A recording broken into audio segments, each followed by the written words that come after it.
In a world with entirely too many shows about cars, this is another pointless automotive podcast.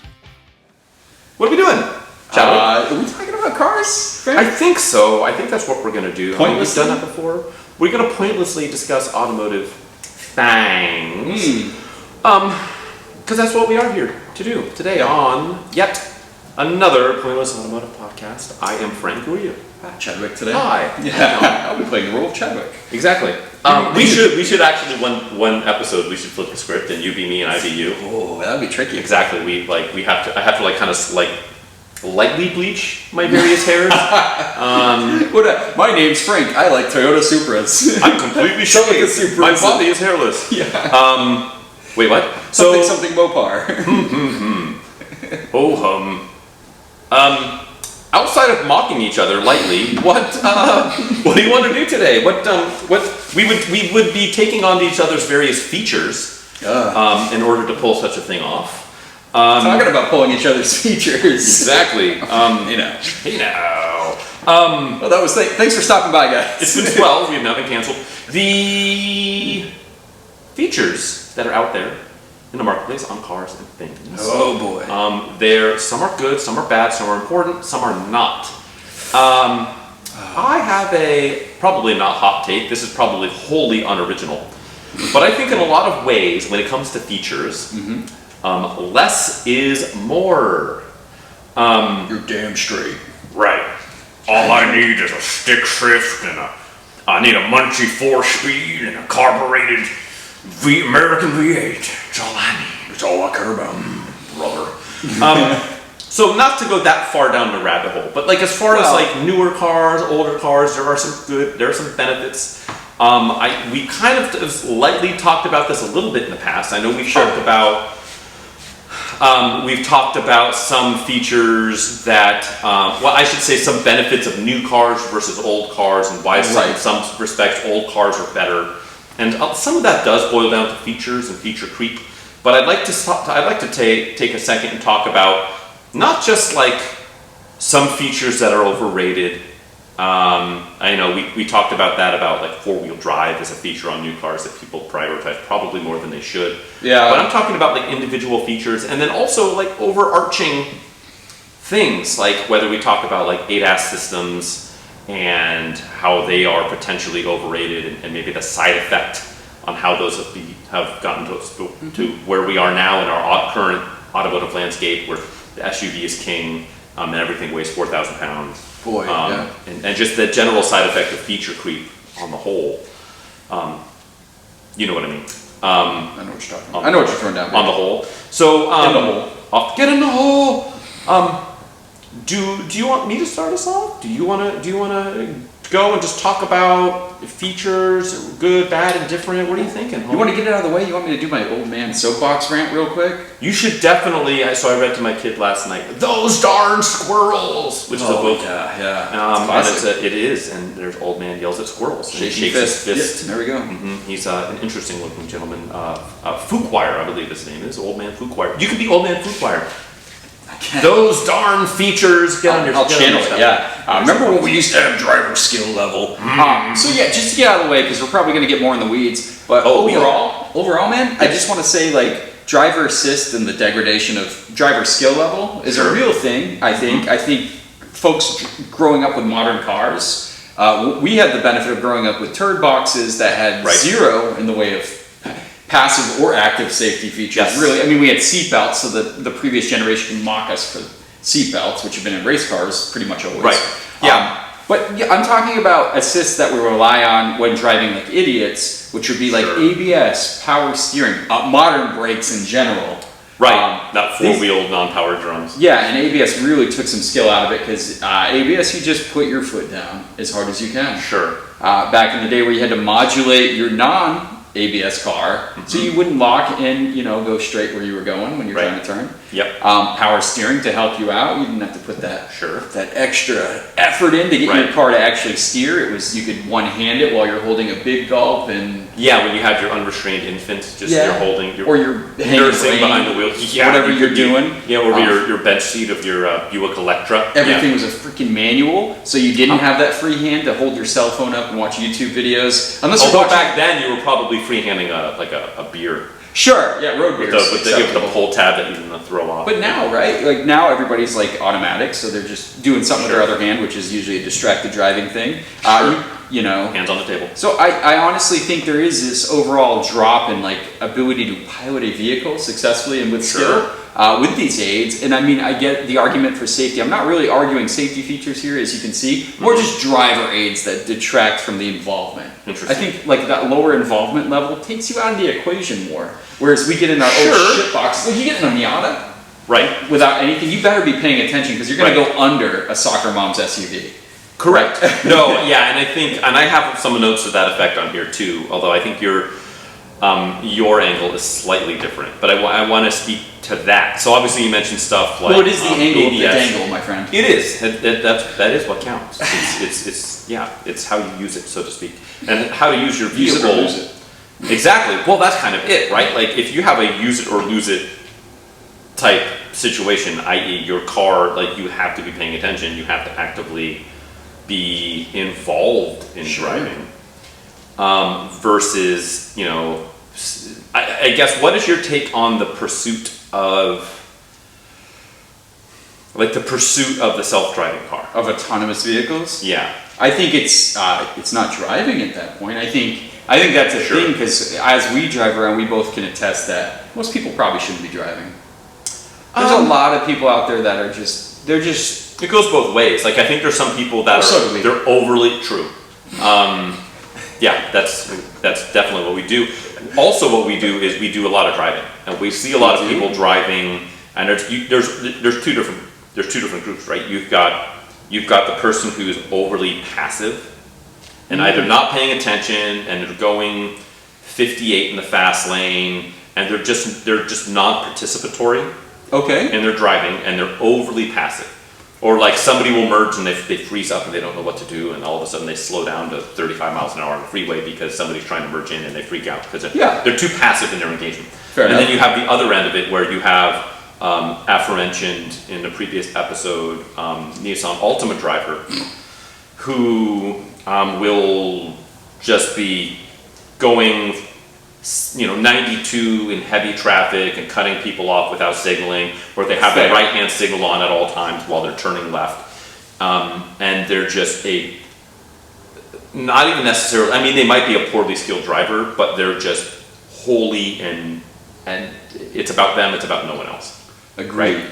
You've got those two camps, but also like even more than that, man. I think it's mental capacity. And look, I'm a looker, not a thinker. Sure. But I think a lot of people are challenged by how much stuff they have to process. Like there's so many variables, right? When you're driving a vehicle, it's not just keeping my hands on the wheel and going in my lane. You have to be aware of what everyone's doing around you, the conditions and of the road, a lot of people will just look at the car in environment. front of them and nothing beyond that when you should be looking at the car full hard Not ahead even of them. that. They're looking at their cell Or phone. you're looking at the people. They're looking around their cabin, looking at their passenger. And to your point is, I think a lot of that is driven by people are driving, for the most part now, especially now, 4,200 pound at least armored SUVs. Sure. That have a lot of these safety features. They feel very intact. isolated, I think is what you're getting to. They feel like they're isolated and sort of in a bubble. Yep. And the bubble is a nice place to be, right? Because you have Android Auto or Apple CarPlay, and it has a massaging seat, and it has lane keep, and I think some of that stuff is important. Like I think, like on the Subarus, they have the eyesight. We're not arguing safety equipment, right? Well, some of it is. I think there is a little bit of a there's a little bit of a gray area there, because some of the driver assist systems are branching into safety systems, but some of the safety systems then branch into like the ones where like it will like It won't do anything until you're about to like murder the motorcyclist in front of you. Then it will lock the brakes and keep you a foot off their bumper. Sometimes. Yes. Yeah, I'm not talking about Uncle Elon and his toddler murdering mobile. The full self-drive. There's all these videos out there now of him just running over children. What are toddlers doing out on the highway? Real question to all the parents out there. Well, I mean, like, use a leash like the rest of us. Keep that toddler tight. Definitely, yeah. If you live within a stone's throw of a major. I don't know if Frank's ever used a leash on his kid. To be fair, I'm sorry. Very rarely. But the kind of, I guess, what I'm getting at is, we're getting to a point where you have, to your point of the degradation of driving skill. Yep. Is there to all of this additional full self-driving or nanny systems comes a certain. It's the leash. Yep. The leash it gives you more leash to fuck around. It does. And to play on your cell phone. To not be or present. to be eating like a burrito the length of your forearm. And a big gulp in the other way too. Yeah. Right, and combing your hair. Or, FaceTime. I've seen people like straight up FaceTiming while they're driving. Oh yeah, I've seen YouTube. And it's not uncommon. I've seen cell phones placed in the instrument panel area or instrument gauges and just watching YouTube. Yeah. Yeah, and haunting. And so that's kind of what comes with this. So in my mind, if you want to do the full self, like the driver's assistant thing, it's I like how this is like we're slowly, and you called it. We're going to kind of go in the weeds here a little bit. Sure. I think if you have like these driver's aids, like the lane keep and this stuff, I think it almost needs to be an all or nothing proposition where like the car will get you there completely, wholly, utterly autonomously, or you get almost nothing. Maybe you get the one that keeps you from like literally rear-ending the car in front of you.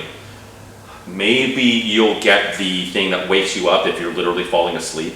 Yeah, like it adrenaline shot in the heart. But I think flicks you in the nuts. Yeah, but I think in this country and really it's not just this country. I mean, mostly America, and you can tell that by the enormous vehicles that we drive, where it's become like a Miata backdrop. Exactly.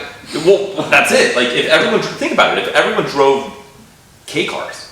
Oh yeah. If we kind of did what Japan did to a certain extent, where 50% of the population drives K cars.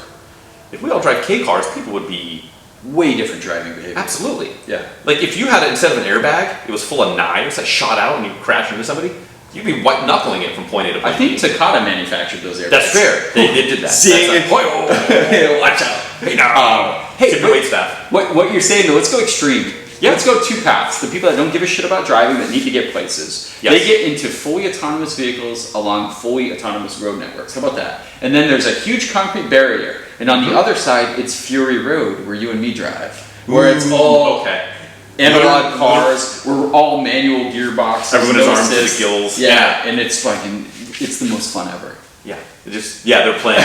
There's at all times on that roadway, there's actually ambient music that's played like over the. I was gonna say like Highway Star by Deep Purple. Ooh, you could do that. I don't know why. What popped into my head initially was actually like the theme to. This doesn't make sense, but bear with me here. The theme to Pirates of the Caribbean. The reason. We can hear that. Yeah, I guess it's a little more epic. Yeah, exactly. While you're just like, there's jumps involved for some reason. It's like the Excite bike. No, but how about that? And that's like two paths of people, and these people, we go off to that like shorter lifespan, fun life, and they go to like the exactly. Yeah, we get the Viking burial on the fun side of the K rail. But no, I was thinking kind of similar, like almost like you have a tiered. If I was king for a day, did you say king or king? Well, both. Okay, gotcha. King. But you have like a tiered license. Oh, right. Shit. Which I don't know if they do this in other countries. I know licensing process and stuff in places like Germany where they have a very driving centric culture and they literally have like a lobbyist group for drivers basically. It's amazing. Which is why they still have an Autobahn and things like that. Where like if you had a driver, so let's say your current license now, right? Like you and I have. Like maybe they test more frequently for that, or you have to somehow illustrate whatever Or maybe you're fine until you have like a recorded fender bender. Sure. In which case, then you get like in soccer, you get relegated, and then you have to like prove that you're not a fuck up, and you have to go like show, demonstrably show that like you should maintain your license. Which you should have. And then if you want another tier, right? Well, maybe you can drive in a like almost like we have now our carpool lanes that if you have 3 or more people or you want to pay to play, you can get into this special commute lane. Yeah, maybe that's 120 mile an hour speed limit lane, like a mini Autobahn. And but you have to have an increased tier license to be able to get into that. And if you get pulled over without it, like they you get hit with a hammer. Like it's a big deal. Fair. A Mercedes-Benz hammer. I think we've prioritized passive safety over active safety, and I think part of that active safety is what you're talking about, which is being able to have like demonstrably show that like you are truly capable of operating a vehicle like it should be operated, and not be someone who like I don't really care, like I'll let the car mostly drive itself, and operate on my world, and that's fine. There's no knock about that. Well, that's why I'm saying why wade into the kiddie pool when we can do a cannonball. We should choose what camp we want to be in, because everybody knows there's a huge population out there that hates driving, and they would love to be in a fully autonomous. And what this boils down to? It's like we need better public transportation, so those people aren't driving to begin with. Everywhere else, like in California for sure, California was like really built not around public transportation, right? The public transportation infrastructure is not here, so it's not an option because that's the easy out, right? Like you're in Boston, you take the T, Metro in DC. Here, the BART goes some places, but you can't. They're all Caltrain. There's like options, but it's not the same. Really, it's not fleshed out. And even then, like even stuff with your T lines and your whatever, your subway systems in other major portions, like, well, sure, but like if you want to go from New York to, let's say, Chicago. Sure. There should be an easy way to do that. Like a bullet train, sure. But like the thing is, like most of your travel, all of those metro lines should be tied in. Yeah, but it's daily commute grind is intracity. That needs to be eliminated. Mostly intracity. Well, yeah, but I don't want to commute. Do you want to commute? No, I want to just my time driving. I want to spend it in my fun cars, and I would love to not have a daily drive. Fair enough. But like I think most people, even when they have to drive out of town, are still either in those two camps. They'd rather just sit down and have the vehicle take them there, or they're going to have a fun drive like we would probably rather have. So I think you do fall into those two camps. If we drew a divisive line between the two, the vehicles for those folks would be different than the vehicles being developed for us. Because then automakers could be like, "What do you guys want?" It's interesting. Like it's an interesting point where like everyone's like, "Oh my god!" Like there's a reason why Uncle Elon and his weird barrel-chested build. Engine? We're gonna go. Exactly. Elon. Yeah. If multi-bajillionaire hole digger in the earth, barrel-chested, weird father of several weird named children.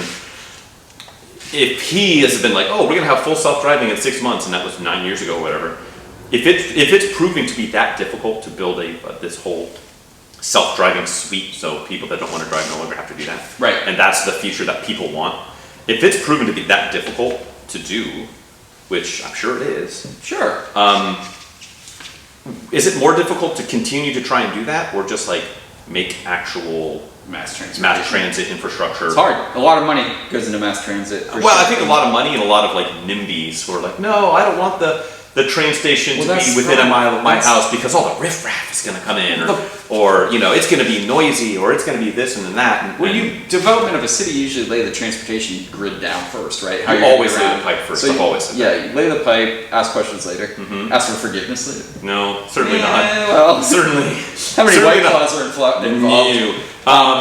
No, but like honestly though, I think, and that's what you're asking for, right? You're really asking for a purely passive situation where you get in vehicle, you get to destination, you didn't do and that has been cracked. Like that's the thing. It's just like it's been around forever. It's been around longer than the actual automobile itself. You ever get in a taxi? I mean, like it's the experience, right? Like you're not doing anything. You're getting in a vehicle. A vehicle takes you to your location. Right. Yeah, you can have a phone call. You can be hammered ass drunk. Like that's another thing. The fact that Like there's all this safety features that are baked in the car now. Passive safety features, right? I think they're mandatory, not even baked. They're like actually. That's what I mean. They are. Included. Yeah, exactly. Backup cameras are mandatory. Side curtain and knee airbags and driver's this and rollover protection and humongous A and B and C pillars for rollover protection to keep people from dying in rollover accidents. But then you can't see because the greenhouse is shrunk.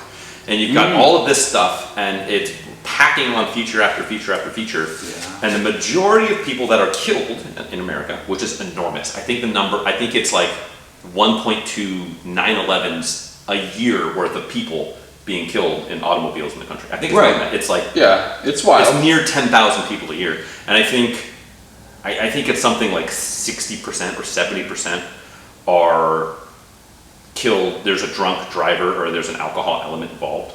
Oh, don't even count like inattentiveness, like first with their cell phone, and then you can't even. And another huge component of that is distracted drivers. Well, distracted drivers, but like straight up, I think like 60% of the 10,000. So like let's say like 4,000 or 5,000 people a year are killed in drunk driving accidents, and also the other huge lion's share of that is also people not wearing a seatbelt. Which is silly. Which is like I feel bizarre moving a car in a parking lot without wearing a seatbelt. Yeah. So, but what I'm saying is how we bake in all of this safety features and something as simple as like not a straight up interlock device in every car, which is like the breathalyzer you have to blow into before it'll start. It'd be something else. But if you had like like the Bluetooth speaker that sits up here. The microphone, I should say, the Bluetooth microphone. So your Bluetooth, another feature. If you have that Bluetooth feature in your car, it's got the little microphone that's right above your head so we can pick you up. If you have something similar that was there, and I'm sure we have the technology to do this, if that was effectively a breathalyzer, why are you picked up? You're going against the grain here. Hold on, let me drink my White Claw. Yeah, this guy is trying to add more features. But I'm saying is like, if you can add that one feature that eliminated basically 60% of fatalities, and I know it's not that easy because people are trying to drive. But I still think driver distraction is the biggest thing because, like, how many of those are unaccounted for because the phone gets put away or there's some there's no way to prove. But I think a lot of those are not. Because I think if you're distracted, you're probably driving maybe a few miles an hour under the speed limit, and then you rear-end somebody. If you're hammered drunk, you're going 90 without a seatbelt on, and you ragdoll yourself into the bushes, and people find you 4 weeks later. They're both horrible. But they're both the same thing. There's one feature that can demonstrably eliminate a huge swath of deaths in this nation. Right, but if you add the one feature. How many of those other features now become superfluous? Not if I just mouthwashed, or imagine if the system doesn't work and my car won't start. I don't want to even entertain something like that. Well, you know how many systems there are right now that will prevent your car from starting? Yeah, but the brake lamp switch doesn't work. Now my car won't start. The neutral safety switch failed. Now my car maybe you and your freaking modern cars, my friend. But hey, my 65 Barracuda, when I was driving it in high school, that was the very first thing I had to troubleshoot that failed on the car was the neutral safety switch when the transmission died. Because it was driving, and I'm driving on the freeway, and it just failed, and it would crank and not start. And so I had to go through all the thing. Okay, am I getting spark? I'm getting power to the coil. I'm getting here and there, and it was cutting power to the coil. The coil tested to be okay. Put it on the bench and bench test the coil and all that. Neutral safety switch died. You know what? So I jumped it to the firewall because it's just a ground. It's a simple ground. You know what would prevent even more loss of life? Just actual driver training. Oh. There's just I'm right there with that too. Caused by driver inexperience, like I said, inattentiveness. Yes. Most accidents are caused by someone not paying attention. Yeah, there's a certain amount of skill level. Well, it's so driving long distances and every single day to get everywhere you're going in this country is so ubiquitous. Yeah. Again, to harken back to the mass transit thing, but you end up with people where it's not a priority. Driving correctly is not a priority. Sure. And so you've got to find a way to make it a priority. And whether that's a license tier, because if you have a higher tier, right now it's a point of pride. Like, oh, I've got the license where I can go as fast as I want. Yeah. Effectively, or I have the license where I can drive in whatever the scenario is. You make it be aspirational and functional. I think there's something to that. Yeah, I agree. But I just less stuff, less is more in that case. I think that's our overarching. Yeah. Granted, I'm sitting here trying to add a feature, but I think there are things where we have all of these the feature creep that has happened, and it's not slowing down. I mean, we're getting more features. You ready for when we can agree on? No. Integrated infotainment, which started probably in the early to mid 2000s, when you Correct. had a dated infotainment screen that combined climate control, radio, driving options, all in one screen, which aged horribly. And instead of just getting in and flipping a switch to change from cold to hot air, you had to go into menus. Yeah, and I know we rattled against like the proliferation of like the loss of buttons, The loss of buttons. hard touch points for the needed stuff, right? Like fan on or off, But for stereo on or longevity off. too, right? Like, Yeah. so we're big proponents of keeping Future cars on proof. the road, right? I think there's been so many studies proven that like keeping a 30-year-old car has way more of an environmental positive impact than buying a new car every 5 years and trashing the other one because the tech has failed beyond value, right? So, Yeah. Like what happens if you have let's say 10 years from now, you have a 2009 Tesla Model S and the screen goes dead and it's no longer supported. landfill. Right. Yeah. Or the tech on the screen is so bad and slow and just like, it dates the car so incredibly and not in a good way. The battery pack's the realistic answer, right? Like, are you going to pay like nearly what you paid for that used Tesla to replace the battery pack? Probably not. Sure, no, but I do think there's a certain, for battery stuff specifically, and I hope, and this is where I think Tesla is the worst offender of built-in obsolescence, is where they control, their right to repair stuff is so brutally terrible. Where like if you go out and buy a salvage, you go to Copart, you buy a Tesla that's wrecked, and you fix it up, put it back on the road. Tesla has lock and key to let you know if they'll support that car anymore, Sure. but will they let it drive or not. But any electric car in like a 10 to 20 year period is going to have huge battery degradation. Like, you're not even gonna have back to the Leaf. Nissan episode Yeah. when we were talking about the Leaf, where if you have what I hope is, and I hope Apple with the iPhone and other manufacturers aren't the model here.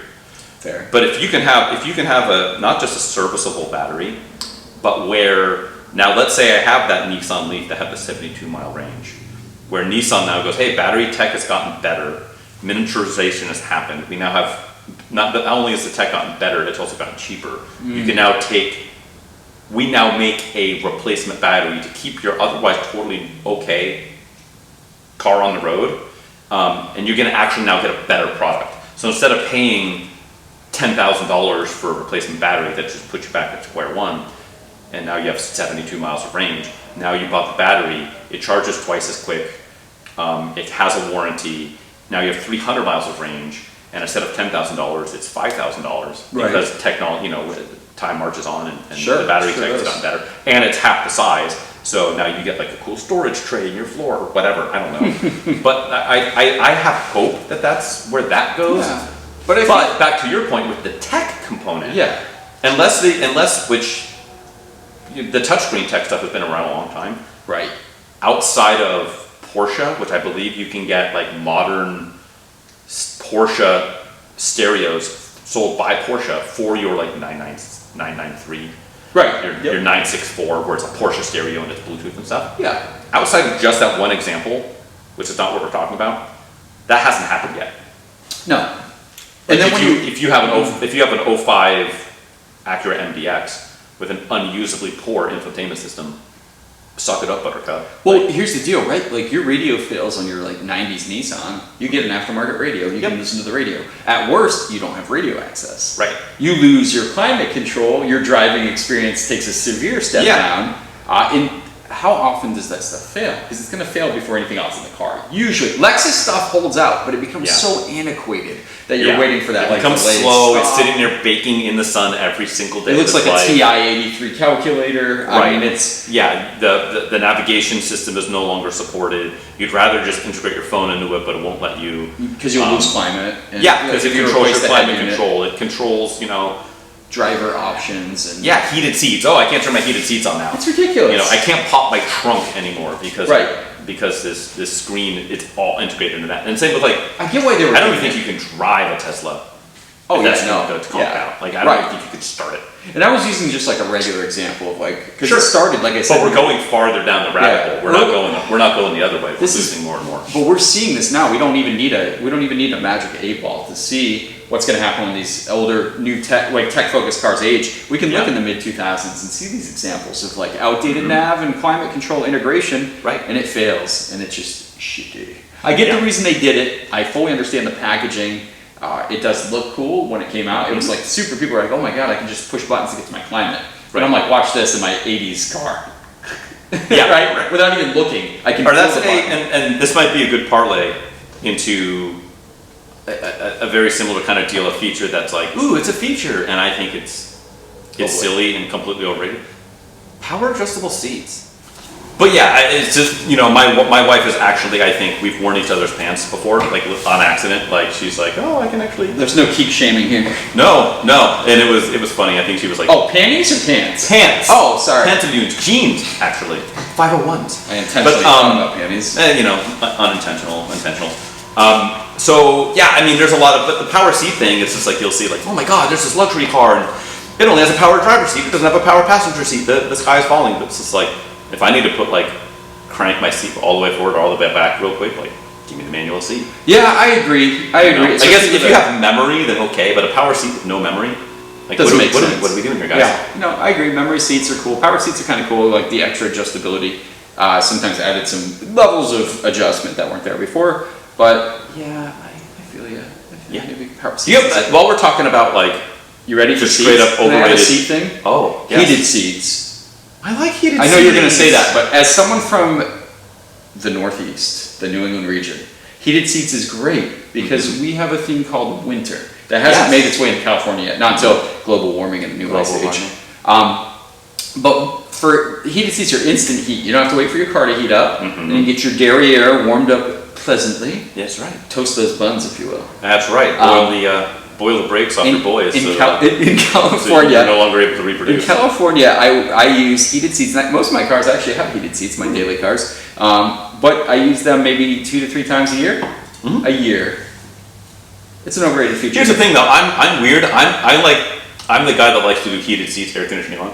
Well, you're acclimated to the climate. For me, like, I'm comfortable. Sure. We're probably comfortable. But I like the cold AC and the toast. No, I already sweat your crack. I'm already making a porridge down there on an average temperature. That's true. That's fair. You know, so you do pre a lot, but like the whole thing is like not the whole thing. That's kind of where we're going with that, but. The not whole thing. The other part is the counterpoint to the heated seat is the cooled seat. love them. See, I don't do the cooled seat thing. I I don't don't very get a lot different out of it. creatures, man. I know. I'm like a bear, and you're like a whatever. A twink. Yeah. But the California twink. But it's a whole thing. Well, that's I why don't I'm know. calling it out. I think driver seats is like such a regionally specific feature that people seek out.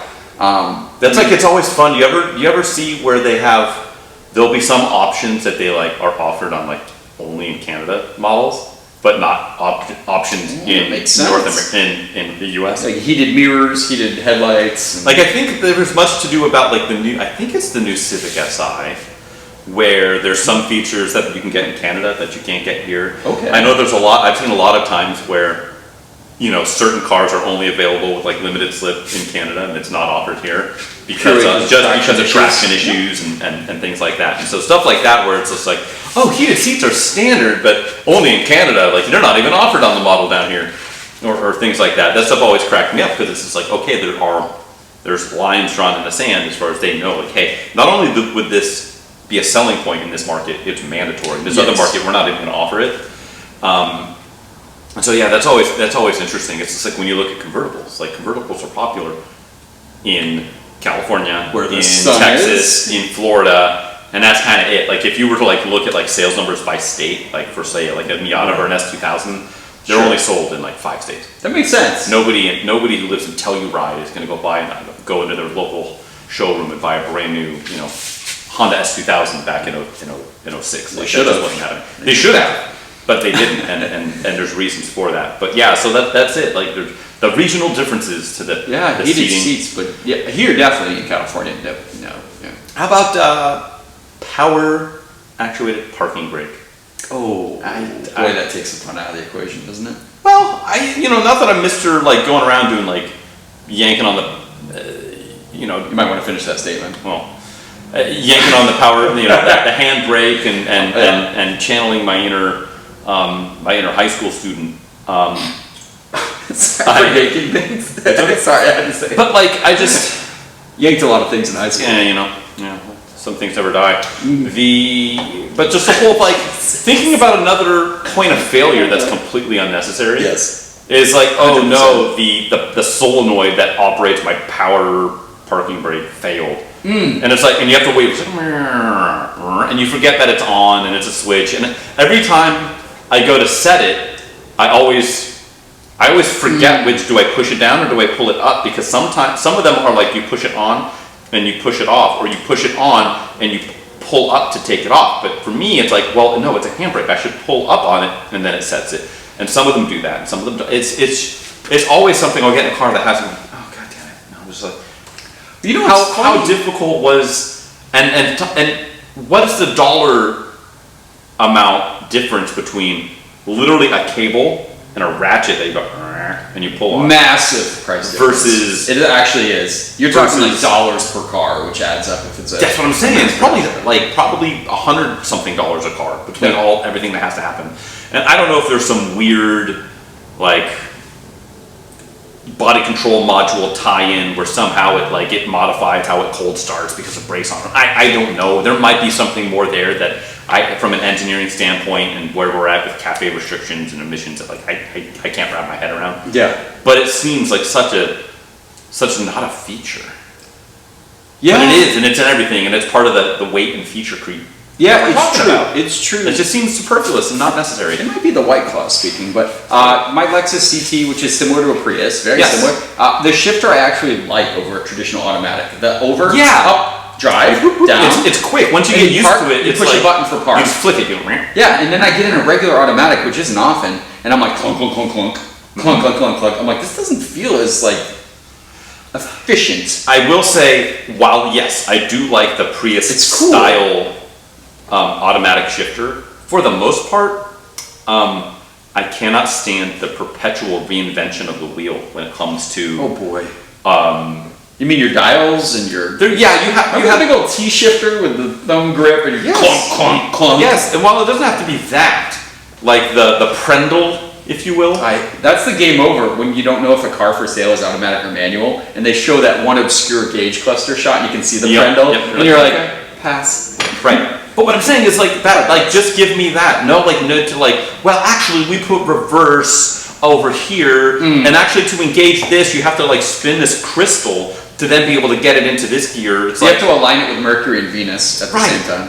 Or who was Chekhov in the newer Star Trek movies died because he had a then I think like 2012 Jeep Grand Cherokee, and that's when they had the rotary dial shifter where like you would spin it. It was on the dash. You would spin it all the way to left for park, and then you would or to neutral, and then you push the park button. Right. Don't mistake it with your volumes. Right. Well, right. And so that's the thing. It was like he was getting the mail, or he was getting out of his compound that he lived in, and so he went and he put it to what he thought was park, and he hopped out to like go get the gate, and the car rolled forward and crushed him to death. Like I thought for a second, and they got sued. Like frankly, for a second there, I thought you were talking. This happened in the Star Trek movie. Oh no, this happened in real. It's like, Jesus. Do you remember when Chekhov? Yeah, then it would have been like a 300-year-old Jeep. Or yeah, right. Take the old girl out to check the mail. Oh damn! Oh my god, he way to kill a character. Yeah, exactly. But no, there was a lot of time travel in that's J.J. Abrams did all that, right? Yeah. No, but like the real actor. That's right. I don't remember the guy's name. It took me a little while though. There was a little. But yeah, he's no longer with us because somebody had to try and like, we're going to reinvent the wheel, and we're going to build a better mousetrap, and every time it happens, it almost always goes back to the Prendle setup. Those column shifters were the shit back in the day, though. Oh, the OG column shifters I'm on board for, but then you had like the late 2000s-ish Mercedes-Benz, the S-Class and stuff, where they put like that weird, and it was a different pattern, and you have to push the button on the end for park instead of just putting it in the park. Well, it's like the early paddle shifters. And then it like yells at you. You're like, what do I do? The buttons in the back, they were like depressible buttons. We had like the Ferrari F1 transmissions. That's how you get it in neutrals. You pull on both at the same time and it pops neutral. Because you have to put it in the neutral to then be able to park it. BMW. Because otherwise you'll park it in first gear and it'll stay in first gear. Well, SMG restart it. SMG gearboxes are very similar. Kind of deal, same deal. But yeah, just the reinvention of like, leave it alone. It's fine. Like if you want to move this shifter or make it smaller or whatever, but like, there's this crystal thing and like you have to like push neutral and park at the same time, or there's a little door and you have to move the trap door to be able to get it into reverse or whatever. It's just like, just stop. Just make it like we've done this and it's not that big of a deal. What else are you thinking feature-wise? Like, remember stuff? I think Saab was guilty of this back in the day. Stuff. You remember stuff? Remember Saab? Remember Saab? Yeah. How about speed-sensitive wipers, speed-sensitive radio volume? Yeah, there was some GM stuff. Yeah, you can get like Suburbans and stuff that had those. Like volume goes as your speed increases. Speed-sensitive wipers, the early ones were atrociously bad. They didn't keep up. They were always going too fast or too slow. They got better, but I always thought that was like, how much research went into developing this when this car has like some obvious flaws from the factory, right? I'd rather have like the timing chain not fail. Sure. Yeah, you have all this stuff. Just saying. Like, I'm glad our money was spent here. Yeah, you've got your Twilight Sentinel in your that turn the headlights on and dim them and do whatever, dim the interior lights automatically and stuff in your Cadillac, and then the head gasket goes. Yeah, we've got to cut costs, guys. What are we gonna do? How about plastic timing chain guides? I'm sold. Don't right? That will never hurt us. Thanks, Bill. Exactly. Yeah. Shout out to Jacko Transmissions. But like the how about this? So we're talking about a bunch of features and how we hate them, and we're still continuing to those darn squirrels our way through this. Yes. What are some features that are newer-ish that you kind of are like, oh, that's actually a really good one and we need to keep that? And newer-ish, I'm not saying like air conditioning because that's been around for 60 years. Wow. All right, yeah, let's go quick on this because I think we're up against a time barrier here. But features that I personally like in modern vehicles. I'd say ABS. I mean, that's not too recent, but it's gotten a lot better. I think the argument could be made that, dude, early ABS sucked. My favorite was when you had like pickup trucks and stuff in like the early 90s, American stuff, where you would have rear-only ABS. Yeah, to control like load while you're hauling. Right. So that would, because if you load control. So if you had, or more aptly, if you had nothing in the bed, because it was sprung and it was the brake bias was in a way that like you kind of had to lean towards carrying a little bit of a load in the rear.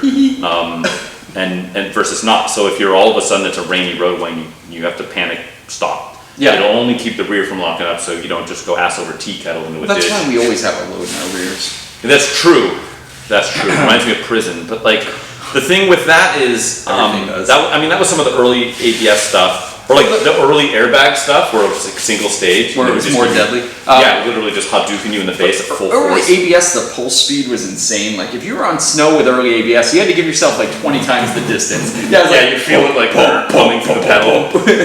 Yeah, it was so outdated. It just, it didn't make sense. And, it got better, but modern ABS saves your ass. As much as you don't want to think about it, when you slam that brake pedal when you panic, like an inexperienced driver, since you don't know how to modulate your brake. Right, it's modulation sensation. Yeah, you just, across the nation, you just plant your foot and your car sorts it out.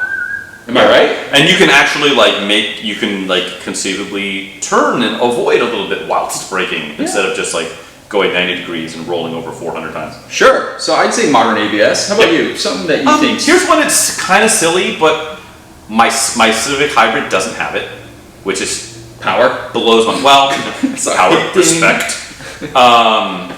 No. Automatic headlamps. How difficult is this? I like them. It's it needs to be there, and this car doesn't, because every other car that's even remotely modern that I drive has it. What year? It's an 04. Jeez, they were there. It doesn't have it, and it also does the whole price point, probably. Sure, but I don't know what they were. I mean, it's a Civic Hybrid. I don't know what they were cannibalizing at the time. You could just put it in there, for $0. I don't know. Well, the hybrid tech was probably costly at first. I think I would rather.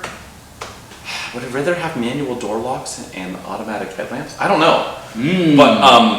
But it needs to be there because it sucks being like going from like now like having cars that have it and then you go in there. True. I always catch myself turning them on. That's not the problem. I'm always like, okay, I'm in the car. What are my things? Okay, Close seatbelt on, check. dark, yeah. Headlights on. Okay, cool. Like I always get them on. But when I'm used to them turning off, or even as I had in like my old, we giggle about my old Celica Supra days. But that car, you have the headlights on. You drive somewhere. You park the car. Yeah. Headlights are on. Take the key out. You open up the door. The headlights stay on. You shut the door. Headlights turn off. It knows that like, hey, car's off. Whatever. If you want to have your car off but the headlights on, you would turn them off and then turn them back on, and then they would stay on. That's why I'm an advocate. Simplest feature in the world from the early '80s, and this Civic doesn't have it. It doesn't auto on, auto. Give me at least the auto off because I've killed the battery on that car a couple of times. 100%, yeah. Because I'm used to them turning themselves off. I'm like, God. And it doesn't even give you a warning buzz or anything. That's the part. Which is silly. Yeah, the early cars did. And I'm sure someone complained about it. Or the one I had in my Z3, which is I think the same for all the E36 BMWs. No, but it is obnoxious. Remember the audio? The actual vocal ones were like, Headlights on. Your door is ajar. So there are some, not to go full angry at the world, because there are some features that we like and enjoy and have improved our lives. But there's a lot that, less is more. What if we all had no safety features, knew what we were doing, drove K cars? If we all knew what we were doing. Yeah, every car was tiny and fun and death traps, but then we had to pay attention and we had tiered license and everything was great. Gotta pay to play, baby. We gotta pay to play. Speaking of play. Great episode. Yeah, I like that topic a lot. I think that's maybe fun. let us know. We approach it. Let us know in the comments if we missed out on anything glaring. I had a note on here that we might have to do a whole separate thing on this, but I think to speak to all of this was the whole Prius unintended acceleration thing. Wasn't that floor mats? Floor mats. People. Floor mats. The demographic of people that were buying second-gen Priuses couldn't handle the fact that their floor mats would occasionally move under their feet. And I think that speaks to the degradation of driving skill. Yep. And how when you are so far removed from having to pay attention and do things, not that car was overwrought with ADAS systems, but no. It's the demographic that bought that car was also not prepared to deal with something like, oh, there's something like hung up on my gas pedal. I need to pay attention to my car. Yeah. So I think that's a whole topic in and of itself for another day, but that does speak to kind of what we're talking about. Speaking of speaking and talking and words. Are we gonna get quizzical? Let's get quizzical. I wanna get quizzical. Okay. You're too quizzical? Inquisitive. So let me review the game while Frank pulls up his ad. So we are big fans of the old written language. So magazine ads used to run. Despite our lexicon and the words we use. Our complete lack of diction and comprehension of the English language. We are going to be going over automotive print ads from the 80s, 90s, early 2000s. These were fantastic, oftentimes fantasy written lore of a car. We'll talk about aerodynamics, I'm sure. And Frank's going to read an ad he has selected for me to try to stump me, which he's usually pretty good at. I have 3 guesses to guess the vehicle he is describing, omitting things from the ad, obviously, that give it away, hopefully. And then he'll give me hints as I struggle and nearly drown. But I have 3 guesses to arrive at what Frank is quizzing me about. So play at home, call us idiots. Take notes. Here we go. Frank, come at me, man. Alrighty. So this, the ad itself. If you're looking at the ad, the top 2/3 is pure script. It's all words. There's a wordy one, which is good. It then has the vehicle at the bottom, at the not quite front 3/4, more like front 1/8. It's almost head on. Okay. Low down. It's there looking pretty. It then has a somewhat well-known gentleman, at least just a small photo of him in the upper left, just looking at you. And then on the other side, it has a miscellaneous white woman standing she's got long sleeves on, very short shorts. She's wearing a backpack. She's overlooking a vista. Oh, okay. So some adventure baked in there? Yes. And then it says, blank, half sport utility, half car, all adventure. Face it, your average car can only take you so far. A sport utility, on the other hand, can take you and your worldly possessions pretty much any place you want to go. That is, if you don't mind a trip rougher than a ride in a kangaroo's pouch. That's why we created the Blank.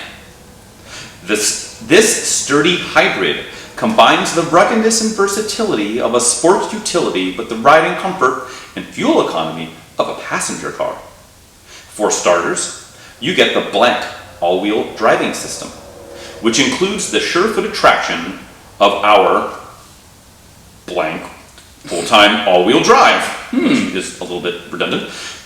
The superior stability of an optional 2.5 liter, 155 horsepower, horizontally opposed engine, and the smooth ride of an optimally tuned suspension.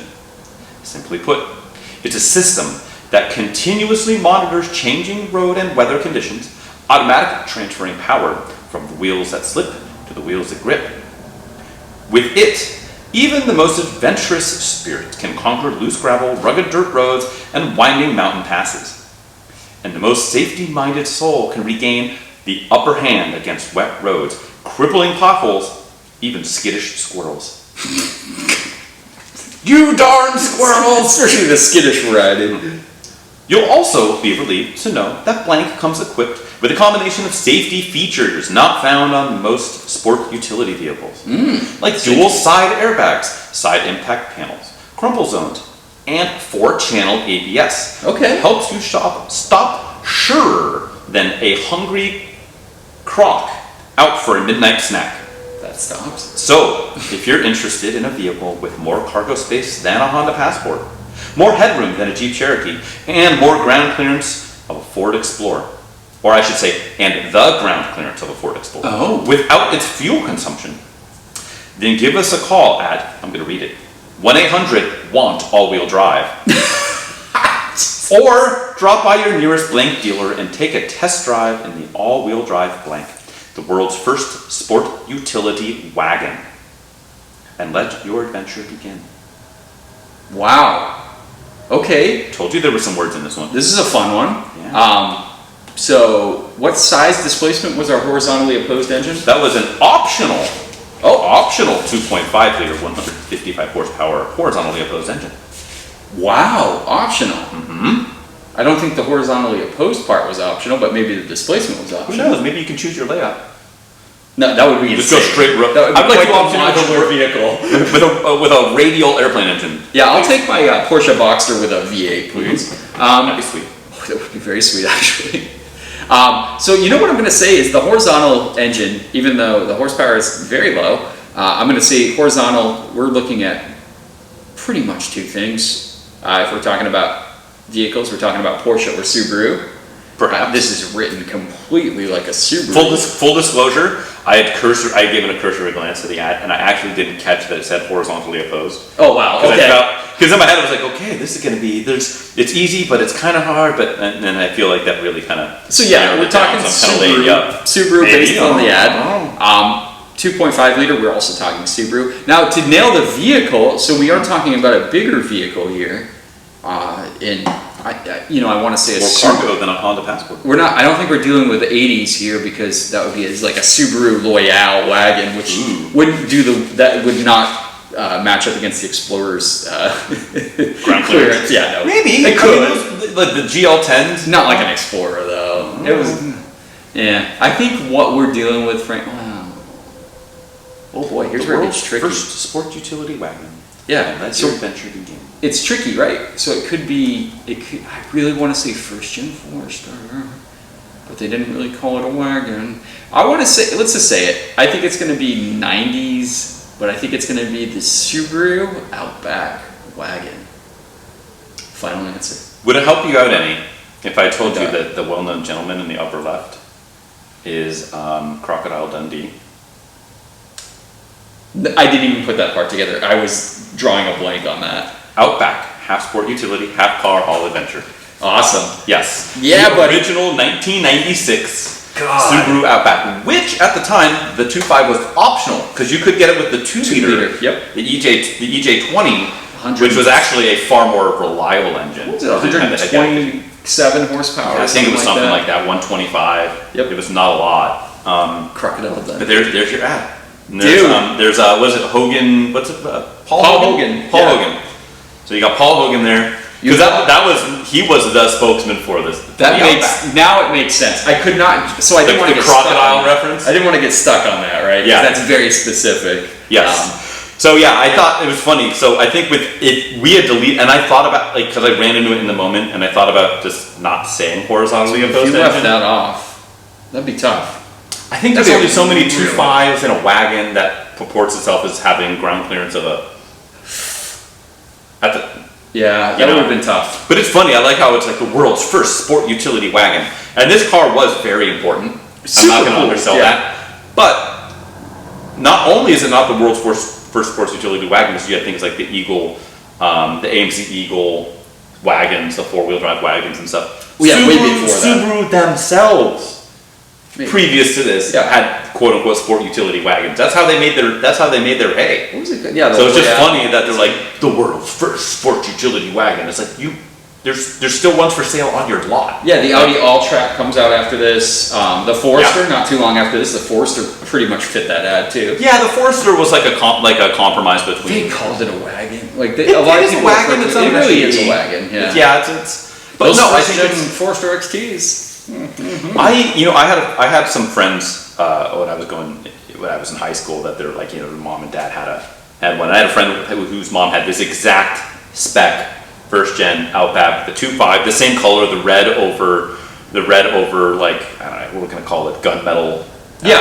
two-tone, with a manual. And at the time, we're like, this thing's actually pretty dope. Like, they're pretty cool. Yeah, this would have been like the late '90s, so it was like maybe a 3 or 4 year old car, and it was like, this thing's kind of cool. Like, it's got the manual. The 2.5 had just enough punch. The interiors held up really well too, because they were built really rugged.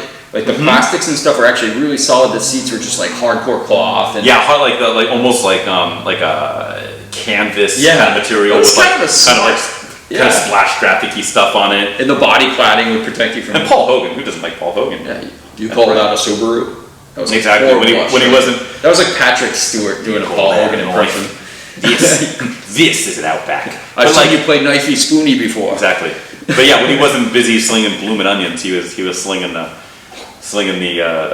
Outback here. Well, he was probably slinging meat. But no, he was also slinging the Outback, which the first gen Outback is really cool. I think it'd be cool. That would be. I can't remember the last time I've seen an incredibly clean one. We should build an off-road. I think part of it was people packed. We should actually make a. I think that would be a great car. First gen Outback project car.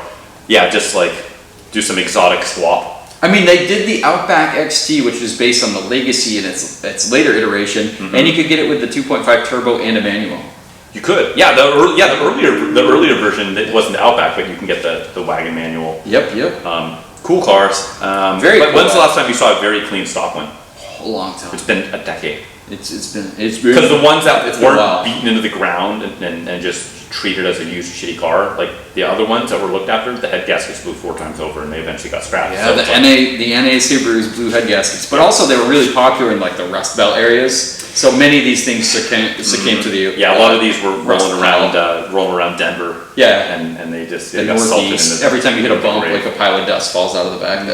That rusted dust. Paul Hogan loses a single tear falls down his cheek. Anyways, that was it. Well done. You got it. That worked out. I don't know. That's a car that we don't really talk about here, but I thought it was worth having a conversation of. Speaking of conversation, you want to celebrate with some drugs because that was. We should celebrate a little bit of PCP, which stands for Project Car Progress. For those of you trying to narc us out to the feds, right? Or the federales.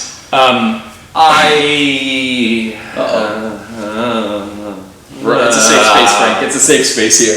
It is, and it's unfortunately I need to get out of my safe space because my safe space currently, anyways, is I'm the idiot at the buffet table that keeps putting more and more shit on their plate with no intentions of eating it. Completely full. Completely full, but I'm like, oh, those ribs look so goddamn good. Crab legs. Oh, I'll just put some of these in my pocket. I'm just stuffing with some like cheesy bread. They should pat you down at the buffet. Exactly. I'm hiding them in various anatomical parts of my body. So, I'm continuing to be Captain Sabaho, and I know I've discussed this with you off air. Yeah. A lot more tears. But I haven't decided what to do yet. But there is a 1987 Volvo 760 Turbo over with my car donation client. And it has, best I can tell, it seems like a really bad boost leak. It was donated because of this. It's a sedan, automatic, 175,000 miles. Boy, we wish it was a manual. Oh, dude, yeah. If it was a manual, it'd be a no-brainer. We're already there, right? We'd already be working on it. Exactly. So here's the thing, though. It's a very clean car. Is it perfect? No. The headliner's sagging severely. One of the rear window regulators, the window doesn't go up and down. I don't know if it's a regulator or what. I haven't done that much homework on it. Feature creep. Exactly, right. It's dusty. I think it's maybe had a moderately okay repaint in the past. But the tan leather interior is excellent. The dash isn't that bad. It fires right up. It runs really well. However, it has what sounds like a very bad boost leak. So right when you start making any boost, you hear it go and like blast the boost past. It got donated because of a miscellaneous turbo issue. Right. But they don't have the time or the wherewithal right now to sink a bunch of money into a car. It's a nice car. It's probably a $5,000 or $6,000 car on its best day. But you'd have to take care of the headliner. You'd obviously have to take care of the boost issue thing. Sure. The tires are basically brand new. They're date coded like the end of 2019, and they have like no tread loss on them. Okay. It's got an aftermarket stereo in it, but it works. It's got a USB in and Bluetooth. It's kind of, if you want to drive the car, it's great. The leather is nearly perfect. That's cool. There's some creases. It's tan leather, so it's like a gunmetal gray exterior, tan interior. Okay. AC doesn't blow cold, but everything works. But they're like, we don't really have the time. We're going to send it to the wrecker. And it kind of breaks my heart. I don't want to see this thing just, they were going to sell it to a wrecker for probably $400. It'll get crushed into a cube, and then it's on to the next one. It's worth more than that as it sits. And moreover, I don't want to see this thing get crushed into a cube because it's too nice of a car. It's too uncommon of a car. It's not a super fun car, but it's a nice car, and I don't want to see it die. So I want to bring it home. I want to say, hey, look, your wrecker's going to give you $400 for it. I'll double that. I'll give you $800 for it and save it. So it's a win-win-win. Like everyone wins here. The car wins. Hopefully I win. Hopefully I don't get it. And it's like, oh yeah, it turns out like everything's broken. Sure. Which there's always that risk, right? But even at $800, I think I would be able to get my $800 back out of it later to part it out or what have you. Yeah. So, but if I bring something home right now, I'm sleeping in it. Like I'm. It's a good choice. Those interiors are nice. It and is comfy. plush. It's not a wagon though, unfortunately. I So know. it's harder to sleep in. So I'm torn. Like the car guy needs to save this car. So I probably by this time tomorrow need to make a decision on it one way or the other. And I think I have to find a way to save it. Maybe I'll guilt trip you into buying it. It's kind of working a little bit. It is. But it's cool. Turbo Volvos, always fun, even when they're not. Especially from the 80s, they looked so cool. It was their heyday. Another brick in the wall Another brick. situation. So that's what I'm doing. Is I'm soul searching because I might have to bring another sick puppy home. Stay tuned. Being a sick puppy, what are you up to? Yeah, guys, PCP for me this week. Back to the Land Cruiser. I did do, if you recall, I did both the front differential seals where the axles come in. Yep. Quite a little bit of an operation. It's a big job. Yeah. Go out. I took it fishing a couple days ago, or a couple weeks ago. Came back, parked it, noticed the transfer case is starting to drip.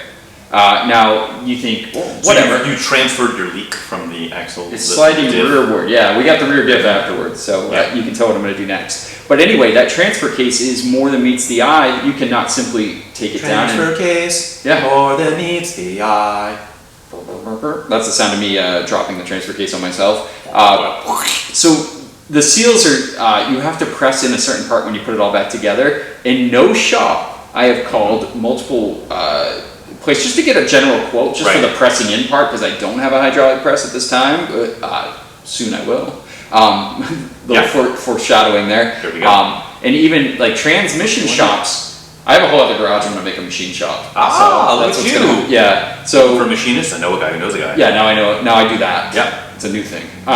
So even trans shops, which do a lot of pressing of like gears and like various components, they wouldn't touch this job. They all recommend a new transfer case, which if you source a new one from Toyota, which is hard to find, is $300 to $3,500.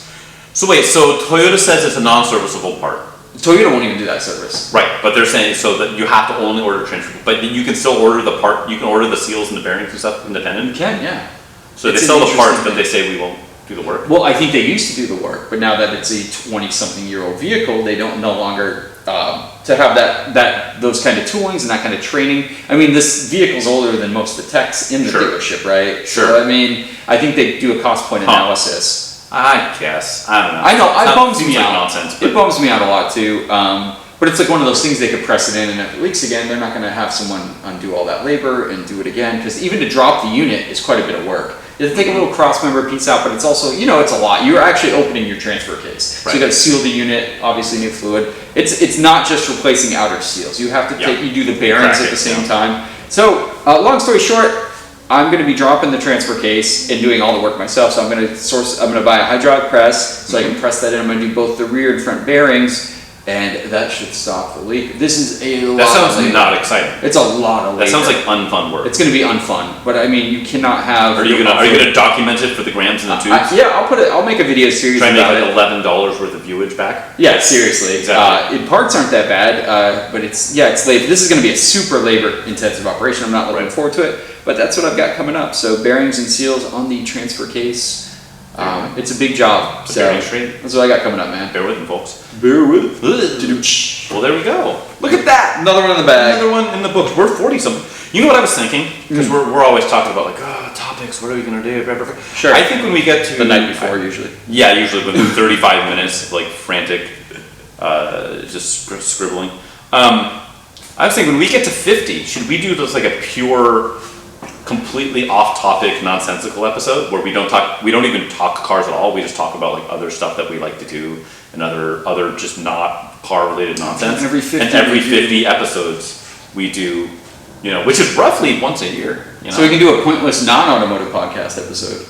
Exactly. I like it. It'd be like the APA podcast After Dark. We just talk about not our conquests per se, mostly because I have none, but because just other not car-related Chrysler stuff. Conquest? Oh, I wish. Oh, that would be sweet. That was good. That would be sweet. But it's almost every year, so every 50 episodes. Every 50 eps. Or should we do it 52 on the Not Epstein's. There's only one of him, or was. He totally didn't kill himself. Well, that joke's hanging around too long. It is. Allegedly. Allegedly. He's back on his island. He moved island. Clintons. It's like a Simpsons reference. Exactly. Cheese pizza. So we should definitely do I feel like we should do every 50 episodes. We should do a complete not car related. So join us in a month and a half or 2 months. Yeah, we talk about video games and we talk about I don't know, back when I used to be into paintball, and we talk about I don't know, jobs and we talk about Steve or otherwise Hand, I don't know, but we talk about whatever. We do whatever. It's not as fun. Comment, react. What should we talk about when we get to the 50th episode? Until then, we appreciate you guys hanging out for all the nonsense. For another Pointless Automotive podcast. Follow us at all your podcast locations. Check us out on the tubes. Frank, where can the good folks find you and your beautiful photography work? Boy, y'all can find me on Instagram and YouTube. That's going to be at The Photographer's Garage. How about you, Chadwick? Auto Obsessive Garage. Most of it takes place in here, aside from my reviews. Check it out for just mostly crap can, bring it back to life operations. Yes, that's always good. We can do that. And between here and there, we're at APA Podcast on all the things. Thanks for checking us out. Follow along. If you have any suggestions on future topics, we're always looking for nonsense that we should talk about, so you guys should participate. That's right. Hit us up. Thank you for continuing to do all this. Take care, guys. Thanks for joining us. Goodbye!